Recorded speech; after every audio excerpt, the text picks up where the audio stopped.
दोन दृश्य आपण कोल्हापूरमधली पाहतोय। राहुल गांधींच्या विरोधात भाजपचे कार्यकर्ते आक्रमक झालेले आहेत। काळे झेंडे दाखवण्याचा प्रयत्न त्यांच्याकडून केला जातोय।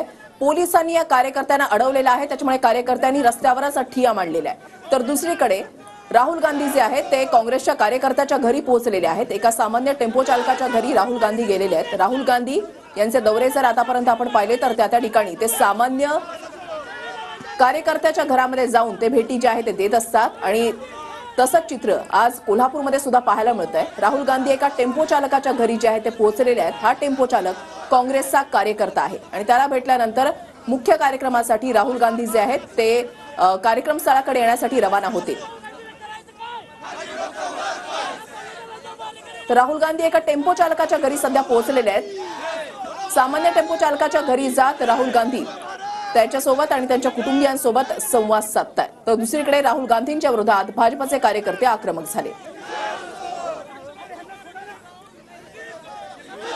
तरी दुसरी दृश्य आपण पाहता, एकीकडे कोल्हापूरमध्ये राहुल गांधींना विरोध करत भाजपचे कार्यकर्ते आक्रमक झाले, तर दुसरीकडे पोहरादेवीमध्ये आता पंतप्रधान नरेंद्र मोदी यांचं आगमन होत आहे। पंतप्रधान मोदींचं हेलिकॉप्टर आहे पोहरादेवीत आता लँड होत आहे आणि पोहरादेवीत पंतप्रधान नरेंद्र मोदी यांचं आगमन होईल आणि थोड्याच वेळात पोहरादेवीत विविध कार्यक्रमांची सुरुवात पंतप्रधान मोदींच्या उपस्थितीत होईल। मोदी सैन्य दलाच्या विशेष हेलिकॉप्टरने पोहरादेवीत दाखल झाले आहेत। देशामधले दोन महत्त्वाचे मोठे नेते आज महाराष्ट्र दौऱ्यावर आहेत आणि तेही एकाच दिवशी एकाच वेळेला। कोल्हापूरमध्ये राहुल गांधी तर दुसरीकडे वाशिममध्ये पंतप्रधान नरेंद्र मोदी। वाशिम नंतर मुंबईमध्ये सुद्धा मोदी संध्याकाळी येतील। ठाण्यामध्ये ते येणार आहेत आणि आज 56,000 कोटींच्या प्रकल्पाचं उद्घाटन मोदींच्या हस्ते होत आहे आणि खास करून पोहरादेवी या ठिकाणी ते पोहोचलेले आहेत।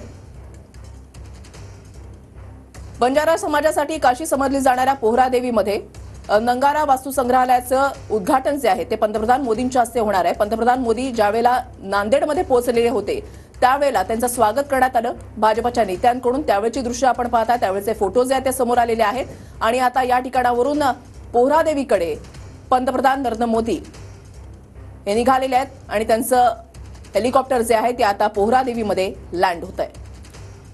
पंतप्रधान मोदी हे नांदेडमध्ये विमानाने लँड झाले, तिथे त्यांचं स्वागत त्यांना रिसीव्ह केलं ते म्हणजे खासदार अशोक चव्हाण यांनी आणि तिथून हेलिकॉप्टरने पंतप्रधान मोदी हे रवाना झाले पोहरादेवीसाठी काही वेळापूर्वी आणि आता पोहरादेवीत पंतप्रधान मोदी यांचं हेलिकॉप्टर दाखल झालं आणि थोड्याच वेळात पोहरादेवीतल्या सोहळ्याला देखील सुरुवात होईल। पोहरादेवीतल्या नंगारा भवनाचं उद्घाटन पंतप्रधान नरेंद्र मोदी यांच्या हस्ते होणार आहे।